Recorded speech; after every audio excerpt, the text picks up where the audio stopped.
Estamos aqui com uma lenda, isso mesmo, uma lenda. O nome dele é Lulu de Baturité. Então, vamos começar com uma pergunta. A primeira pergunta, Lulu, que eu tenho para você, vou te fazer agora nesse momento. Onde você nasceu e conte um pouco da sua história. Antes, eu queria agradecer os amigos que acompanham nós. O canal no YouTube, né? Bota Lulu de Baturité, então o Manuel Castro, né? Manuel Castro, né? Isso. Ele também vai transmitir essa nossa entrevista, né? E vai ficar nos canais oficiais o resto da vida, né? Com certeza. Então eu vou contar minha história. Minha história é uma história muito complexa, né? Mas muito interessante. Eu vou começar, como vocês estão vendo aqui, esses quadros que estão aqui atrás, foi eu que pintei, né? Isso faz parte das minhas 62 profissões que eu tenho, né? Nossa, é muita profissão. Muita profissão. E muita aí profissão. é uma das quais que eu adoro fazer, cantar, compor, escrever e pintar também. E eu pintei um quadro, Manuel, que esse quadro, ele conta a minha história. Tudo bem, mas só um momento. Dessas suas 61 profissões, é isso? 62. 62. Tem uma que você mais, assim, você mais gosta de executá-la? E me fala um pouco sobre isso. Dessas 62 profissões que você tem, até hoje você executa, ou você, tipo assim, você vive com ela até hoje? Me fala um pouco sobre isso. Manuel, as minhas profissões, quem me ensinou foi Deus. É um dom, então. Quando eu cheguei em Fortaleza aqui, eu tinha 21 anos de idade, eu estava fazendo a terceira série. E o que eu trazia do interior era 7 profissões. Tudo lá do interior. Fazer carvão, fazer telha, tijolo. Pra cá não se vê de nada. Muito bem. Aí eu cheguei aqui e comecei, graças a Deus, Deus me deu inteligência, né? E eu, em vez de eu ganhar dinheiro com estudo, ganhei dinheiro com a minha cabeça, né? Com o meu crânio, né? Com certeza. Aí comecei a pintar, escrever. Mas uma das coisas que eu mais gosto de fazer é cantar. Eu gosto muito de cantar. Então é a primeira. Então não tem só uma, né? Não tem só uma, não. Eu também gosto muito de fotografar, né? Gosto muito de pintar, como vocês estão vendo aqui, porque eu pinto também, né? É um artista completo. E atualmente hoje eu trabalho muito com vidro, né? Eu sou vidraceiro, né? Compro muito vidro. Então essa sua profissão, essas três até hoje que mais eu me apego a ela. Mas todas muito eu domo direitinho. Aprendi e faço isso, e executo elas com muita maestria, graças a Deus. Muito bem. Então eu vou te perguntar, me explica melhor sobre um dos seus livros. Claro que você escreveu vários livros, daqui a pouco nós vamos lá para frente, você vai dizer quantos livros são, tal, esse negócio todo. E sobre um dos livros que se intitula O Espírito da Maldição, é isso mesmo? Isso. Me conta um pouco sobre Espírito da Maldição, é uma coisa assim, Espírito da Maldição. Olha, primeiramente, antes de falar sobre isso aí, eu quero falar aqui sobre esse quadro. Esse quadro aqui foi onde eu nasci. Nasci nessa casinha aqui. Aí, esse terreno aqui, ele era do meu avô. É uma ilustração, no caso de... O meu pai comprou o terreno do meu avô. O meu bisavô, ele tinha 2 tantos desses. Quando ele morreu, ele vendeu uma parte para o Celestino e uma parte comprou o meu avô. Agora, o meu avô, por que o meu avô vendeu esse terreno? Porque aqui, como você está vendo aqui, tinha essa história aqui, estava certo o terreno do meu avô, do meu bisavô, aliás, era do meu tataravô. Então era dos seus ancestrais. Era isso, Aí aqui, bacana, aqui em cima tem um padre. Forte, né? Aqui em cima tem um padre. Lá em cima, lá. Isso uma serra, um serrote. É o padre subindo a serra com medo desses 3 caras que vêm aqui. Esse padre tem um nome? Não lembro. Eu não lembro. Você era criança também? Aí eu não era nada ainda. Aí o meu bisavô acolheu esse padre. O padre vinha correndo e aí o padre chegou lá na casa dele, no terreno dele, que é na outra parte de lá. Muito bem. Aí o padre falou seu Luiz Carão, me esconda aqui. Luiz Carão quem era? Era o meu tataravô. Nossa, ele lembra tudo? Aí, Luiz Carão, aí ele escondeu o padre, o padre entrou com um cavalo, com tudo dentro de um quarto, né? Mas só que o quarto era... A gente vê que ele se emociona quando ele fala sobre essas histórias, né? Pois é, o quarto era de taipa, né? Muito bem. Aí tinha uns buraquinhos e o padre ficou olhando lá pra estrada, né? E lá vem os caras, chegou e disse assim, o padre entrou aqui, disse, não senhor, não entrou não. Ele disse, entrou ou não entrou? Porque se entrar, vamos matar você agora. Aí ele com medo de morrer, né? Porque eles matavam os padres nessa época, uns anos atrás, né? Sim. Aí ele pegou o padre lá dentro, olhando pros caras aquele assim, entrou não, meu bichinho, não entrou não. Morrendo pro quarto, onde o padre tava. O padre não passou aqui não. Aí mostrou. Aí os caras foram lá, deixaram o padre pra fora, o padre disse, seu Luiz Carão, antes de morrer, eu quero dizer pro senhor aqui, a sua família está amaldiçoada até a 5ª geração. Meu Deus do céu. Isso era meu tataravô. Isso é forte. Tataravô, bisavô, avô, pai e eu. Isso é forte. Eu sou um dos últimos que fui amaldiçoado. Nossa. Então eu me peguei com Deus de um tempo pra cá para poder eu expulsar de mim. Então vamos dizer que você, o momento mais difícil da sua vida, você fez assim tipo uma recapitulação do seu passado, Sim. dos seus ancestrais, daquela maldição que ficou, é isso? Aí pronto, aí eu tive que buscar Deus para poder ele limpar do meu caminho essa maldição e eu ser o homem que eu sou hoje. Graças a Deus, eu creio que a maldição saiu de mim, porque a cabeça que Deus me deu hoje é uma cabeça de gente perfeita, né? Aí então, vamos que história bonita, que história bem... Aí, então, esse quadro aqui... Esse quadro aqui está ilustrando a sua vida e na região de... Pronto, onde eu nasci, lá no Jardim Baturité, Ceará. Presta atenção, gente. O nome é Jardim Baturité, Ceará. Que fica lá em Baturité. Quantos quilômetros de Fortaleza para lá? Daqui a Baturité dá 100 km, de Baturité até lá são 6 km, dá 106 km para chegar lá. Nossa. Aí então aqui, esse terreno aqui, o meu avô herdou, e meu pai, meu avô foi separado da minha avó. Sim. O meu avô morava aqui. Nessa casinha próxima. E aqui morava eu e meu pai e meus irmãos. Muito bem. E aqui, esse terreno aqui tinha 1 quilômetro de fundo com meio quilômetro de largura. Era um terreno grande. Era todo grande, né? Muito grande. E a serra, né? Aqui morava meu avô. Como você mencionou o Chico Vieira, espírito da maldição, isso. Aí nós vamos chegar aqui agora. Ok. Nessa casa aqui, isso aqui era um cajueiro centenário. Você vê que pode ver que é uma coisa grandiosa. Isso é uma coisa grande. Aí, esse cajueiro aqui, o João Cazuza enterrou um dinheiro aqui no... João Cazuza. No caso aqui, a maldição é do João Cazuza. O João Cazuza matou 6 pessoas enforcadas nesse pé de cajueiro aqui. Nossa. Tinha uma galha aqui que foi cortar, meu pai cortou. João Cazuza. Tinha uma galha aqui que meu pai cortou, ele enforcava as pessoas aqui nessa galha aqui. Nossa, cajueiro. Existia tudo aí isso. Aí o que acontecia? Naquele tempo? Ele era um homem forte, muito bonito. Mais ou menos assim, meados assim. Você não lembra? Não lembro do que 70, 60. Isso aí foi talvez nos anos 30, não sei. Essa história... O início do século, isso aí. Ok, muito bem. Aí foi o que aconteceu. Então essa história era repassada para o seu avô? Você ouviu? Quem foi a primeira pessoa que relatou sobre essa história para você? Foi os meus pais. Teus pais? Meus pais contaram para mim tudo com nitidez, né? Aí o que aconteceu?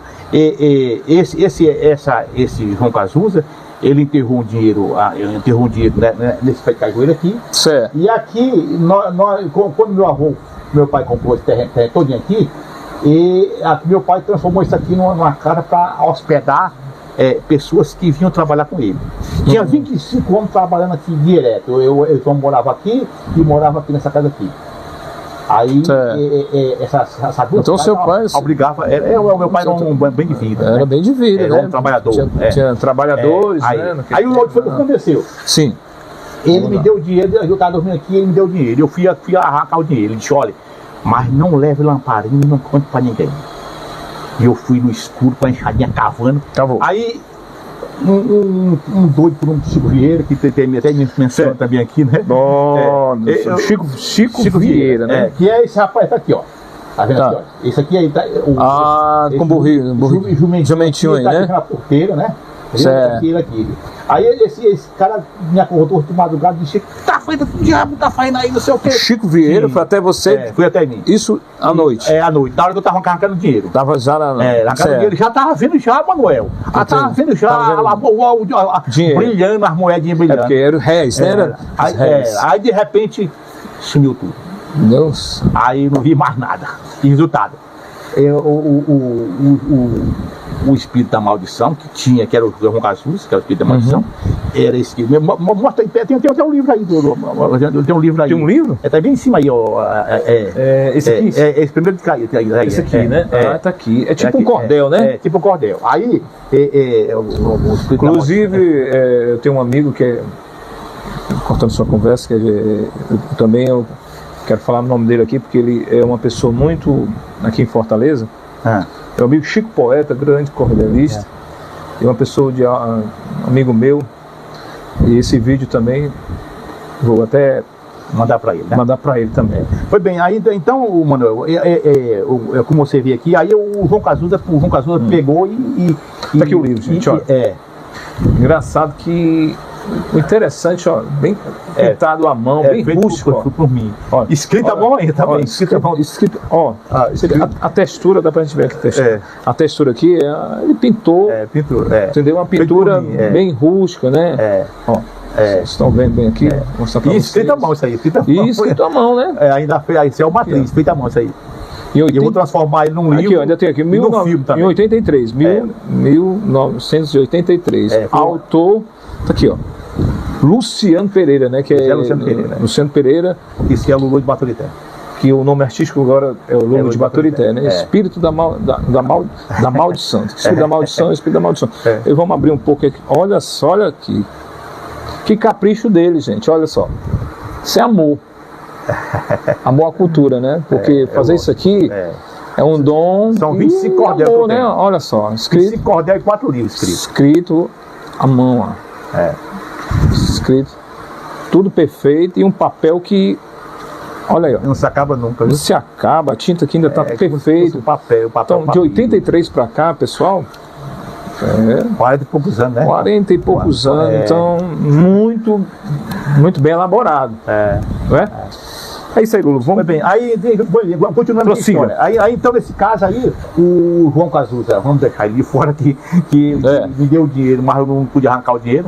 Ele ficou penando até hoje. Que é o seu avô, né? Seu avô. Aí o Chico Vieira, que trabalhava com a gente, era um velho baixinho, brincava muito com ele, né? Chico Vieira. Aí nós ficamos trabalhando muito tempo, tudo isso aqui a gente fez, né?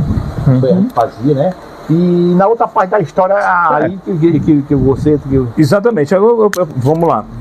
Já dentro desse contexto do seu quadro aí, tem uma história também de assim, como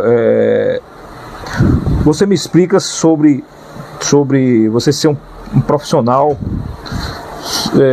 um profissional de fazer cal, né? Fabricar cal, que naquele tempo a fabricação de cal era importantíssima, né? Porque era, vamos dizer, que era o cal era o cimento, era tudo naquele tempo, né?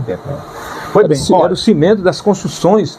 Então tem casas hoje aqui de 50 anos, vamos dizer 100 anos, tudo fabricado só com cal e o tijolo. E também fabricava o tijolo, aquele tijolo, né? Muito interessante, né? Me explica um pouco aí sobre a chamada caieira, né? De cal, caieira de cal. Como nós podemos ver aqui, visualizar aqui, ó. Aqui está a caieira de cal, né? Que no caso a caieira de cal é um forno. É um forno. Isso aqui era uma serra, meu pai fez. Cavou aqui uma brecha na serra. Que ia poder encostar na serra para poder ele dar. Isso aqui tem muita força, né? E essa caieira de cal aqui, ela era composta por profissionais que caem a a pedra, né? Essa aqui é eu, Sim. um jumentinho Ah, você tá lá em cima, descendo com a né? pedra, meu pai marrou nas pedras e a gente precisa Ah, então a caieira é tudo feito de pedra de paralelo, de tipo, tipo rocha, mas tudo rocha, né? Era redondinha assim. As rochas, as rochas. Tá em cima. Tudo pequeno assim, né? Aí, isso aqui pra queimar, levava 12 dias com 12 noites. Você tá vendo aqui, tudo isso aqui é lenha, né?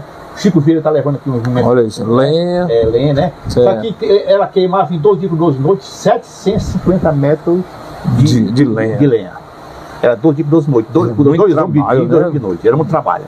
Agora, aí você pergunta, como é que um cara que nem eu, que era agricultor, que vivia da roça, de repente se me transformar num. Pois é, aí o que aconteceu? Aí meu pai, que era muito inteligente, ele começou a ensinar, como eu era muito pequeno, ele usou eu como um cavoqueiro. O que é cavoqueiro? Pronto. A gente pegava um açozinho pequeno, um aço de ferro, com a ponta assim aberta, né? Usava, como chama? Um aço, chama-se um açozinho pequeno de ferro, e meu pai pegava uma marreta e meu irmão pegava outra marreta. Sim. Aí eu botava o aço em cima da pedra, a pedra grande, né? Ele batia mais devagarzinho, né? Sim. Devagarzinho também, mais devagarzinho. Até fazer uma talhadeira. Até tipo a talhadeira. Sim. Aí quando fazia o buraco mais ou menos, aí quando ele começava a descer, eles iam batendo e eu segurando o aço. Quando ele batia a marreta, eu segurava o aço e rodava. Até fazer uma fenda, né? Sim, fenda, e fazia um buraco na pedra.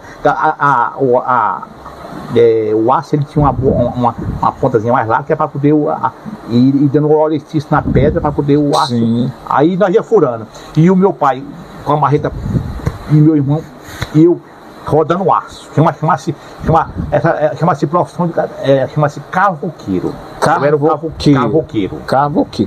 Era o homem que furava a pedra, o homem que segurava o aço para furar a pedra. Ali não podia ter erro. Se eu bambeasse o passo um pouquinho, as mãos eram esmagaiadas. As suas mãos, né? Então, quando a barreta batia, eu subia o aço e rodava o aço. Eu subia o aço e rodava o aço. Pra poder furar buraco. Eu só segurando, não. Eu tinha que, quando batia, eu subia junto com a marreta e rodava o aço um pouquinho. Eu rodava o aço um pouquinho. Que bacana, né? Esse furo era feito mais ou menos com 3, 4 pés de fundura, o furo. Certo. Nessa época não tinha dinamite. Tinha uma pólvora preta grandona assim. Certo. Aí a gente botava a pólvora.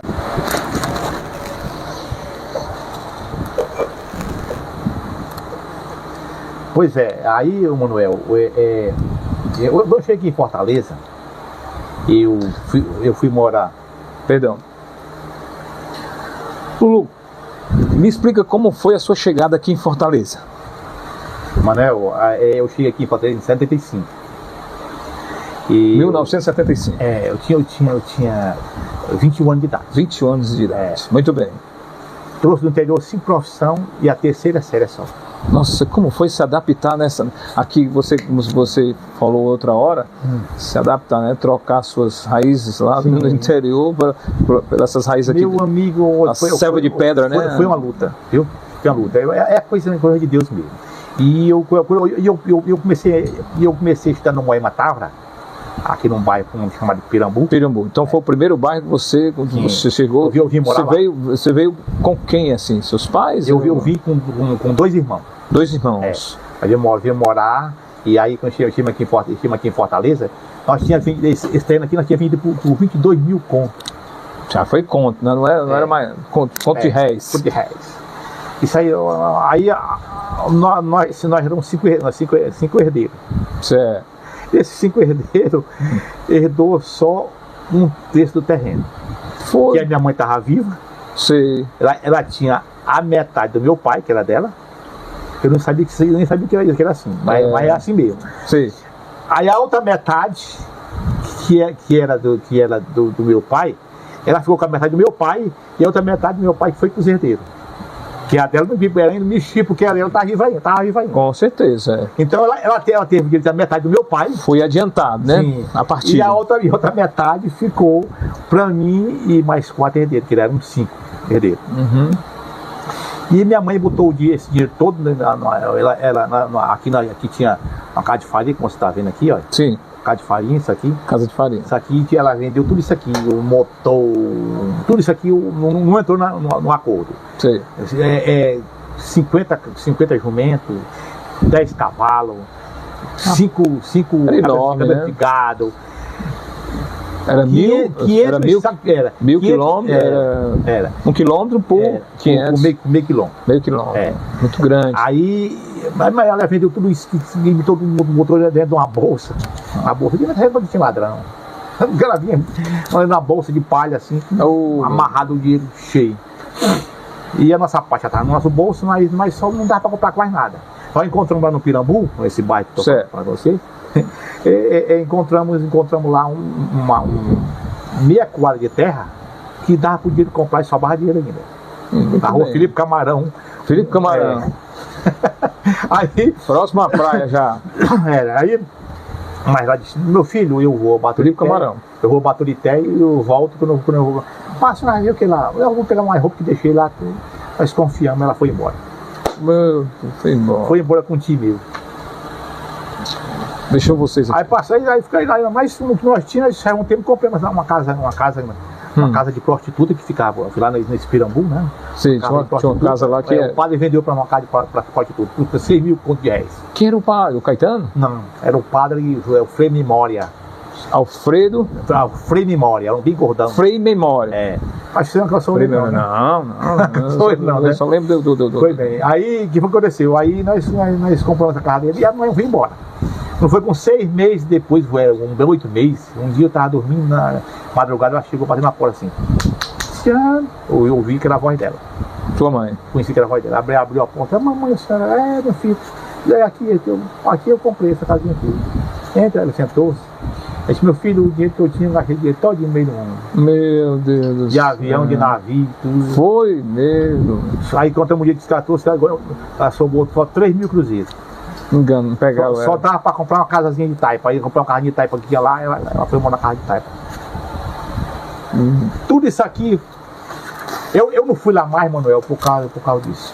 Você ficou um pouco desgosto, não fui lá mais. Uma riqueza dessa. A riqueza aí perdida. Água, com abundância, essa água, a água vinha daqui. Não devia ter feito isso, né? Essa água vinha pra cá, e daqui vinha pra casa de farinha, pra casa de morada. Meu pai botou essa água em 3 litros pra cá. Resumindo, né? Por que tanta riqueza, né? Ela vinha, essa água vinha pra cá. Vocês tinham uma riqueza, mas uma riqueza natural. O meu pai nessa época, que nós tínhamos que comprar esses canos aqui em Fortaleza, contou uma história bem interessante também, que nessa época a Fortaleza não tinha uma rodoviária. Não tinha, né? A rodoviária era ali para a estação, ali a coisa arcaica. Era bem... E nós chegamos lá, meu pai com uma bolsa cheia de dinheiro para comprar o motor, para arrancar de farinha aqui, ó. A casa do motor e esses canos. Quando nós chegamos lá na praça da estação, aí o meu pai ia para a Barão do Rio Branco, que era 3 quarteirões, 4 quarteirões, né? Sim. Aí meu pai pegou um táxi. Mulher veio lá na Rota Torquato. O cara rodou a rodoviária todinho. Meu pai pagou, né? O pai não sabia também, né? Oh, meu Deus do céu. Aí nós chegamos no Rota Torquato, onde viu os motores. J. Torquato. Ali perto do Sindiú, por ali. É por ali. Na antiga Fortaleza, né? Sim, antiga Fortaleza. Hoje está Aí diz aí, Manuel, que meu pai ficou com vergonha de entrar, né? Porque tava com a roupazinha assim, rasgadinha aqui e tal. E eu também, eu era um Minas Reis. Homem simples, né? Aí o rapaz que tava na atendente na frente pensava que ele era um esmoléu. Foi assim, não tem mais esmola hoje não, o senhor pode sair aqui. Aí meu pai olhou assim, ele saiu um pouco e voltou, né? Aí o outro rapaz inteligente percebeu que meu pai queria comprar alguma coisa e era um homem do interior. Ele disse, o senhor vem cá. Aí o outro ficou olhando para nós assim, com aquela assim, ruim, porque nós entramos, né? Aí ele disse assim, quanto é o preço desse motorzinho aqui? Motor de 4 HP. Ele disse, 4 mil cruzeiros. E esse dia do HP, ele disse, 3 mil cruzeiros. Ele disse, bota esse de 4 HP. O papai disse, não, eu vou atender com ele aqui. Não. O meu pai disse assim, não, Eu vejo com o rapaz aqui que você me discriminou. Pois é. Ele entendeu. Aí o outro vendeu o motor para ele pagou, comprou o motor e comprou esses canos aqui, tudo que tá aqui, ó, lá. 1.040 metros de cano. E esse motor veio Aí é os canos, né? É os canos aqui, os canos. A ilustração. Os canos saíam daqui, ó, e vinha pra cá. 1.044 metros de cano. Caramba. Dava aí. Aí meu pai comprou e pagou, aí o homem mandou deixar lá na rodoviária, aí nós viemos embora, e vamos de trem, nessa época era de trem. Não tinha. Hoje não tem mais. Era só trem, Me lembro que eu já fui até pelo Acará. Tudo isso aí cruzou na minha vida até hoje.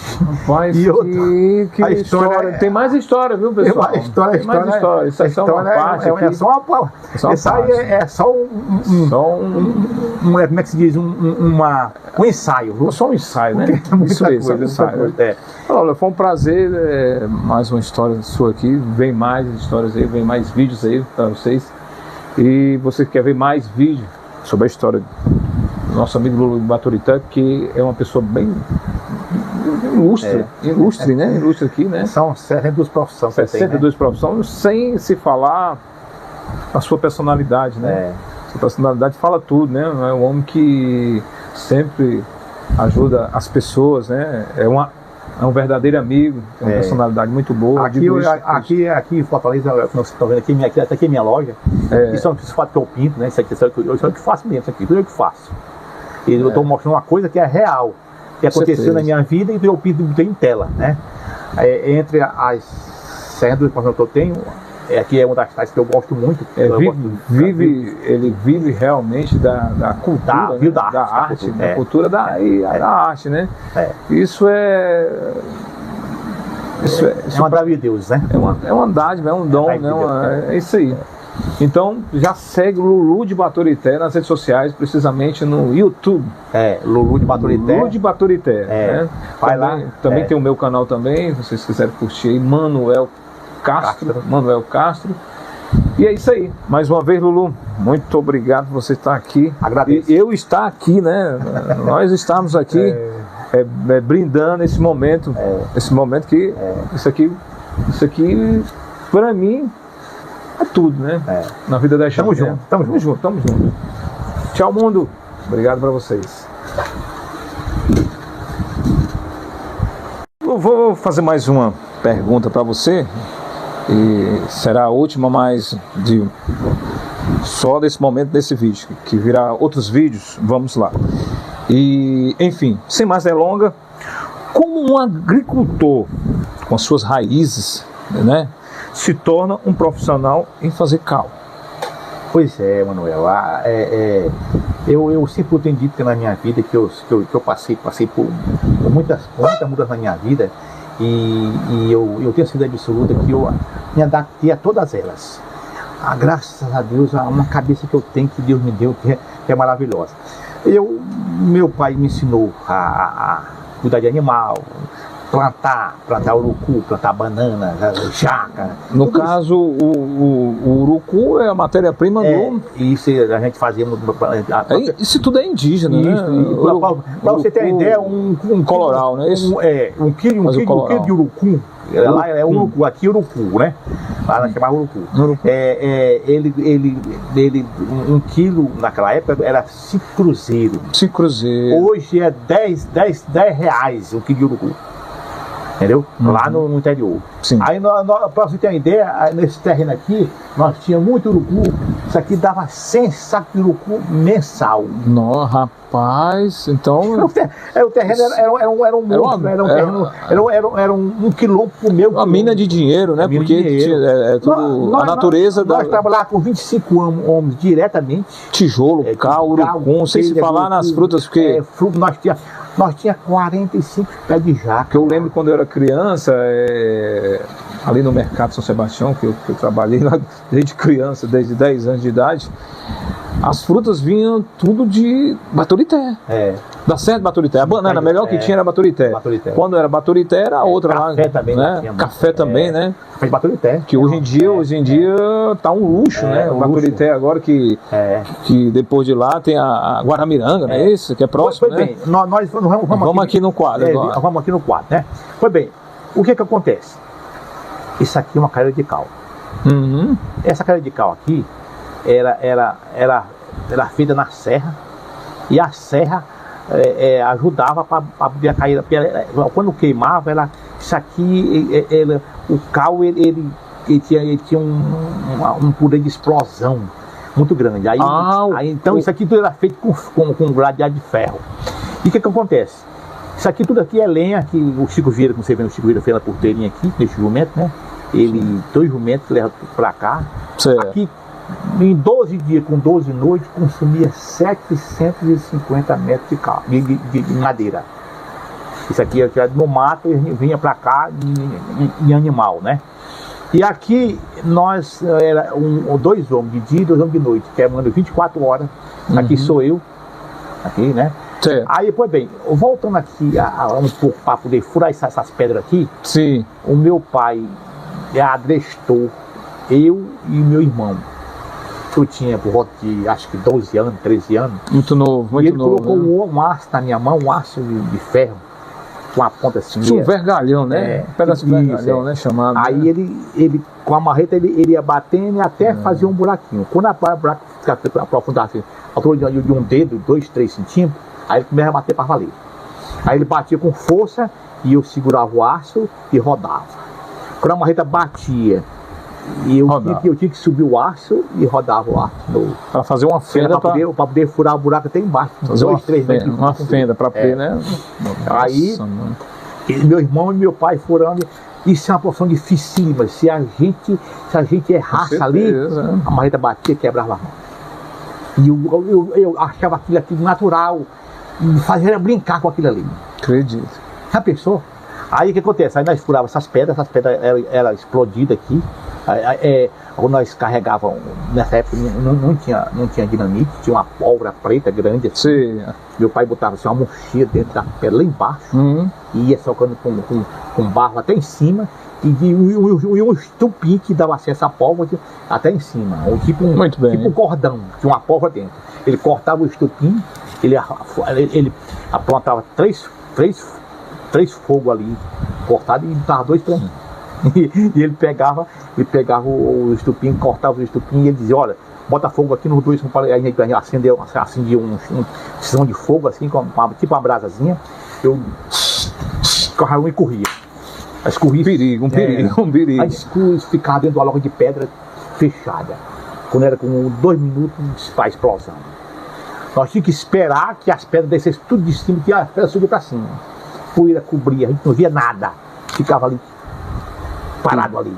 Depois de muito tempo que parava tudo, aí a gente saía para fora da loja e via lá a explosão, aí as pedras tudo. As pedras tudo, e vocês retiravam as pedras para fazer aqui era eu, trazendo um jumento para cá. Fazer o forno aí. Aí a gente botava em roda as pedras bem bonitinho. Para fazer um forno. Aí botava o fogo por aqui, né? E tirava o carvão por lá. Tipo uma fornalha, né? Uma grande fornalha. Isso aqui tinha 15 metros de altura. É uma fornalha, né? Isso aqui é só uma muito trabalho. Muito trabalho. Aí a gente fazia esses cálculos. E outra coisa, mano, uma coisa interessante que eu vi na época. O meu pai, isso aqui dava 15 carradas de cal quando estava pronto. Mas o cal, a matéria-prima do cal, me explica, o cal o que é? São as pedras? Essas pedras aqui eram de cal. É de cal, então... Eu não sei como foi que meu pai identificou isso aqui. Essas pedras muito inteligente. Ela entrava lá e saía aqui no Canto da Gala, aqui em Fortaleza, aqui perto do... Só cal. Só cal. Elas eram uma verde cal, ela saía... Feliz daquele terreno que saiu essa cal. De cal. E que o dono tivesse a cabeça que meu pai tinha. Teu pai tinha. Aí meu pai tinha essa cabeça. Homem inteligente. Descobriu que ali... Aí descobriu. Não sei como descobriu. Eu não sei como descobriu. Foi a riqueza. Aí foi bem. Aí riqueza, né? E o Manel. Então vinha pra cá, as pedras de cal. Sim. Aí vinha pra cá e aqui botava fogo, depois ela ficava com as pedras mais murchazinhas. Mais murcha. Aí com 10 dias, meu pai tirava essas pedras pra fora, trazia pra cá, pra cair de cal. E agora era bem fria, assim, você pega nas pedras, Manuel, você não ofensiva. Quando você botava água nelas, elas zangavam, inchava, esquentava. Porque o cal ele tem essa... Era o cal virgem. Aí pronto, aí tomar o cal. E o mais importante, Manuel, e eu vi isso que está nesse momento, uma coisa interessante. Interessante. Sabe o que acontece, Manuel?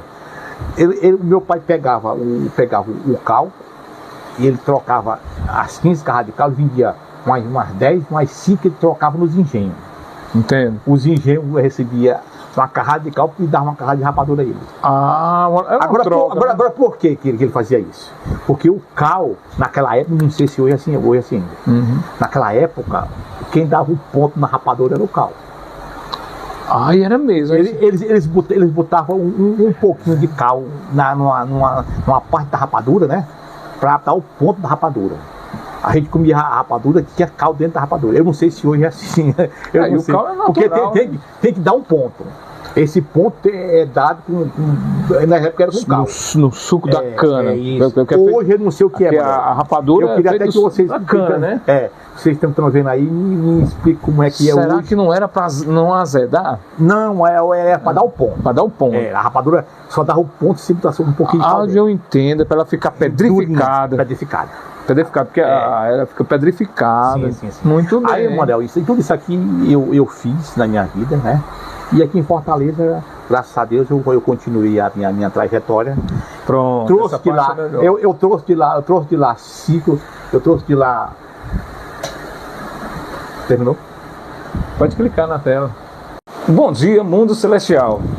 Estamos aqui com nada mais, nada menos, com uma pessoa particularmente, um amigo meu de muitos anos, e hoje estamos aqui para a gente fazer aqui uma reportagem, né? Vamos dizer assim, ele contar um pouco da sua história, das suas histórias, né? E vamos lá, começando uma apresentação, né? Lulu, onde você nasceu e conte um pouco da sua história. Um abraço especial às pessoas que estão acompanhando, né? Siga no Fazer de novo, ficou legal não? Eu não me expressei muito bem, né? Se bem que eu podia cortar.